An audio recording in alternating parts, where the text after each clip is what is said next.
ዩቲዩብ ቻናል በሰላም መጣችሁ። ይህ ቻናል ሁለገብ ነው። የሀገራችንን ከተሞች መጎብኘት ከፈለጉ አሁንም ምርጫው አመድ ዩቲዩብ ይሁን። እንዲሁም ወገኖቹን መርዳት፣ ወገኖቹን ማገዝ ህልሞም ከሆነ ይህንን ለማሳካት የአመድ ዩቲዩብን መጠቀም ይችላሉ። እንግዲህ ይህንን ዓላማ ካመኑበት ሰብስክራይብ በማድረግ እንዲሁም የደወል ምልክቷን በመጫን ቤተሰብ ይሁኑ። ስለመጣችሁ እጅግ አድርገን ከጥቅሙ ጉዳቱ ያመዘነ የፍቅር ግንኙነት ለወጣት ፍቅረኛሞች እድሜያችሁ ለአቅመ አዳም እና ሔዋን ከደረሰ በኋላ ስለ ፍቅር ግንኙነት ማሰብም ሆነ ያንን ጎዳና ለመጀመር መሞከር ትክክለኛ ሂደት ነው። ሆኖም የፍቅር ግንኙነታችሁ ከጥቅሙ ይልቅ ጉዳቱ ሊያመዝን የሚችልበት ምልክቶች መገንዘብ አስፈላጊ ነው። አሰላሙ አለይኩም ወራህመቱላሂ ወበረካቱ። ውድና የተከበራችሁ የአመድ ዩቲዩብ ቤተሰቦች እንደምን ናችሁ? ደህና ናችሁ ውዶች? እኔ በጣም ደህና ነኝ አልሐምዱሊላህ። እናንተ እንዴት ናችሁ? ሁሉ አማን፣ ሁሉ ሰላም? ዛሬም እንደተለመደው በአዲስ ስራ መጥቻለሁ ማለት ነው። እናንተም ቪዲዮውን ላይክ በማድረግ በመጀመር እንዲሁም ቪዲዮውን እስከ መጨረሻ በማየት አበረታቱኝ እላችኋለሁ ውዶች። ለቤቴ አዲስ የሆናችሁ ሰብስክራይብ አድርጉኝ እና ስለምታበረታቱኝም ከልብ ነው ማመሰግነው። ውድ ኢትዮጵያውያን እና ኤርትራውያን አመሰግናችኋለሁ ውዶቼ። እና ወደ መጣሁበት ሲሄድ እስከ መጨረሻ ተከታተሉ ውዶች። እንደምትማሩበት እርግጠኛ ነኝ። በተለይ ቲኔጀር ለሆናችሁ እህትና ወንድሞቼ እናንተን ይጠቅማል ብዬ አስባለሁ ማለት ነው። እንግዲህ አዲስ 20 ቤት ምናምን 18 19 ሲገባ እድሜያችን አዲስ ነገር ብዙ ነገር መጀመር ሁሉም ነገር ማየት ምናምን እንደዛ አይነት የምንጓጓበት እድሜ ነው። ያየነውን ሁሉም ማድረግ የምንፈልግበት በቃ ሁሉንም መሞከር፣ ሁሉንም ጋር መድረስ፣ ሁሉንም መንካት፣ ሁሉንም ማየት፣ ሁሉንም በቃ እንደዛ አይነት እድሜ ላይ ላለ ነው ዛሬ ይዤላችሁ የመጣሁት ማለት ነው። እንግዲህ ለአቅመ አዳም እና ለአቅመ ሔዋን አንድ ሴትና አንድ ወንድ ከደረሱ የአይን ፍቅር ሊሆን ይችላል፣ ሪል የሆነ ፍቅርም ውስጥ ሊገቡ ይችላሉ ማለት ነው። ያ ግን ጥቅምም ሊኖረው ይችላል፣ ጉዳትም ሊኖረው ይችላል። ጉዳትና ጥቅሙ እንዴት ነው መለየት ያለብን? በተለይ ጉዳቱ ምንድነው የሚለው ላይ ነው ዛሬ ይዤ የመጣሁት ማለት ነው። እስከ መጨረሻ ተከታተሉ። እድሜያችሁ ከአቅመ አዳም እና ሔዋን ከደረሰ በኋላ ስለ ፍቅር ግንኙነት ማሰብ ሆነ ያንን ጎዳና ለመጀመር መሞከር ትክክለኛ ሂደት ነው። ሆኖም የፍቅር ግንኙነታችሁ ከጥቅሙ ይልቅ ጉዳቱ ሊያመዝን የሚችልበትን ምልክቶች መገንዘብ አስፈላጊ ነው። አካላችሁ የፍቅር ግንኙነት ውጣ ውረድ የተነሳ የስነ ልቦና፣ የስሜት፣ የአካል ጤናችሁ መቃወስ ከጀመረ ካላችሁበት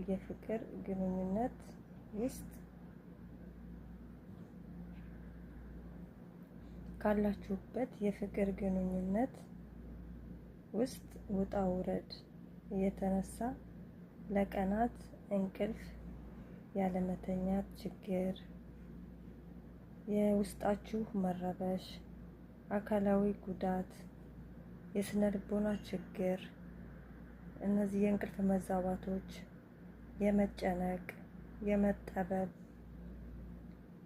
ቤተሰብ ጋር ያለ መስማማት፣ የመነጫነጭ፣ ራስን የማግለል፣ ብቻ ቁጭ ለማለት ማዘውተር፣ እንደዚህ አይነት ነገር ከተሰማችሁ ይለናል ማለት ነው። ስለ ፍቅራችሁ በማሰብ የተነሳ ስራ መስራት ከተሳናችሁ የኑሮ ደረጃችሁ እያሽቆለቆለ መሄድ ሲጀምር ስለ ፍቅራችሁ ከማሰባችሁ የተነሳ ትምህርታችሁ ላይ ማተኮር ሲሳናችሁና የትምህርት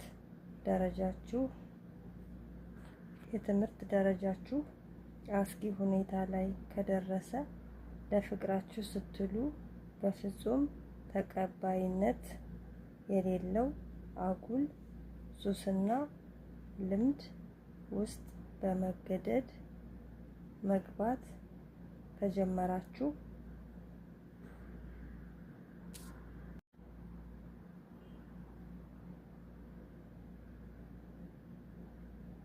ስለዚህ ይሄ ፍቅር ጤናማ ፍቅር አይደለም ማለት ነው። ፍቅር ደስታን የሚሰጥ እንጂ ፍቅር ነገን የምታስብበት ነገ የተሻለ ላፈቀርካት ወይም ላፈቀርሽው ልጅ የተሻለ ደረጃ ላይ ደርሰሽ ለነገ ህይወታችሁ የምታስተካክሉበትን፣ ተማሪም ከሆናችሁ በትምህርታችሁ በጣም በመጎበዝ፣ ስራ ላይም ከሆናችሁ በስራችሁ በጣም በመጎበዝ ነገ የተሻለ ሆኖ በፍቅረኛሽ አይን ሞልተሽ ለልቡ ደስታ የምትፈጥሪ እንደዛ ኮራ ብለሽ የምትገኝበትን ያሹን ነገር ስኬታማ አድርገሽ የምትራመጅበት ያንን የጀመርሽውን ፍቅር ወደ ትዳር የምታሳድጊበት ነገር እንደዛ ደስ እያለሽ የምትቀጥዩ ነው መሆን ያለበት እንጂ እንደዛ አይነት ጭንቀት ውስጥ ገብተሽ ትምህርት እስከ ማቆልቆል ከነበራችሁበት ደረጃ እስከ መውረድ ድረስ እንቅልፍ አለመተኛት እንደዚህ የምትጨነቁበት ፍቅር ጤናማ አይደለም ማለት ነው። ለዛ ይሄንን የምናውቀው መቼ ነው? ትምህርት በደንብ መማር በደንብ ማጥናት የሚገባንን ጊዜ ካሳለፍን በኋላ፣ ሱስ ውስጥ ከገባን በኋላ ምናምን እድሜ ትምህርት ቤት ሆኖ እድሜ ሲያስተምረን ነው ያ ቲኔጀር እያለን በዛ ባረባ ፍቅር ህይወታችንን መሰረታችንን እንዳሳጣን የሚገባን ማለት ነው። ካለፈ በኋላ ነው ልንባንን የምንችለው። አንደኛም ይሄ ያለንበት እድሜ የሚሰጠን ችግር ነው ብዬ ነው የማስበው እና ብዙ ጊዜ በዛ ነገር ብዙ የተጠቃ አለ፣ ተጠቅተንም እናውቃለን እና በተቻለ አቅም በዛ ነገር ላለመጠቃት መሞከር፣ ይሄንን በቃ ሁሉም ነገር መሞከር በቃ ይሄ እናርገው ከሚል ነገር ወጥተን በስሜት ከምናስበው ነገር ወጥተን ቁጭ ብለን ተረጋግተን ይሄንን አመት በቃ እኛ የምንፈተንበት ነው ብለን ይሄ ያለንበት እድሜ ካለፍነው ጥሩ ነገር የምንደርስበት፣ ማለፍ ካልቻልን ደግሞ የነገ ህይወታችን ላይ መጥፎ አሻራ የምናስቀምጥበት ነው። ማለፍ ከቻልን ጥሩ አሻራ ማስቀምጠን ባክግራውንዳችን አሳምረን የምናልፍበት እድሜ ላይ ነው ያለነው ብለን ከራሳችን ጋር ተጣልተን ራሳችንን ገተን አልባሌ ቦታ አይናችን እንዳያይ ባለመሄድ ራሳችን ላይ በመስራት ይህንን እድሜ ለማለፍ መሞከር ብንችል የተሻለ ነገ ላይ በጣም የምንኮራበት እና ለልጆቻችን ወይም አብሮን ለሚኖረው ለትዳር አጋራችን ለቤተሰቦቻችን የሚጠቅም ስብዕና ይዘን ያልተጎዳ ልብ ይዘን ትልቅ ደረጃ መድረስ እንችላለን ማለት ነው እና ጤናማ ፍቅር አይደለም። እኔ ላንቺ ስል ምግብ አልበላም እኮ ምግብ ትቻለሁ፣ እንቅልፍ ከተኛሁ እኮ ቆየሁኝ ባንቺ የተነሳ ባንተ የተነሳ እንደዚህ ምግብ ስለተወልሽ ደስ አይበልሽ፣ ምግብ ስለተወችልህ ደስ አይበልህ። ትምህርት ማጥናት ስላቆመች ስለከበዳት አንተን እያሰበች አንተን ስላስበለጠች እንዳይመስልህ። ምክንያቱም ትክክለኛ ስላልሆነ ነው፣ ስተት ነው። በቃ ይሄ ስሜት ስተት ነው።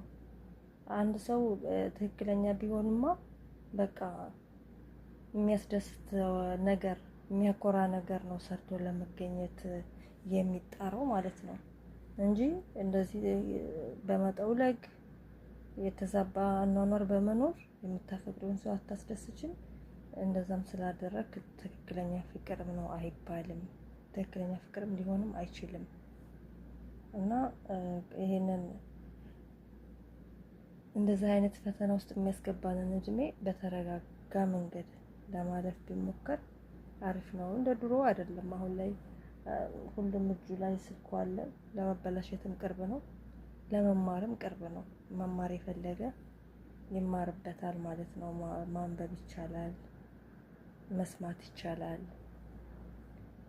ለመበላሸትም ቅርብ እንደምንሆንበት እንደ ዘመኑ ለመማርም በጣም ጥሩ ብዙ ቻንሶች አሉ ብዬ አምናለሁና ራሳችንን ከእንደዚህ አይነት የህይወታችን አዘቅት ውስጥ የሚጥል አሻራ አስቀምጠን ባናልፍ ጥሩ ነው። ቤተሰብ አዛባ እናደርግ። በቃ ትምህርቱ ላይ ደከመኩ፣ በቃ እየተማረኩ አይደለም፣ በቃ እኛ ጋር እያመሸ አይደለም፣ ራሱ ላይ ዘግቶ ሆኗል የሚቀመጠው ምናምን የሆነ ቦታ ዘውትሮ ሲመላለስ እናየዋለን። ከዛ ሲመጣ ደስተኛ ሆኖ ቤት አይገባም። ሴቷም እንደዛው ቤተሰቦቿ እንደዛ አይነት ትክክለኛ ፍቅር አይደለም። ቆም ብለን ልናስብ ይገባል። ይሄ ነገር ወደ የት ሊወስደን ይችላል?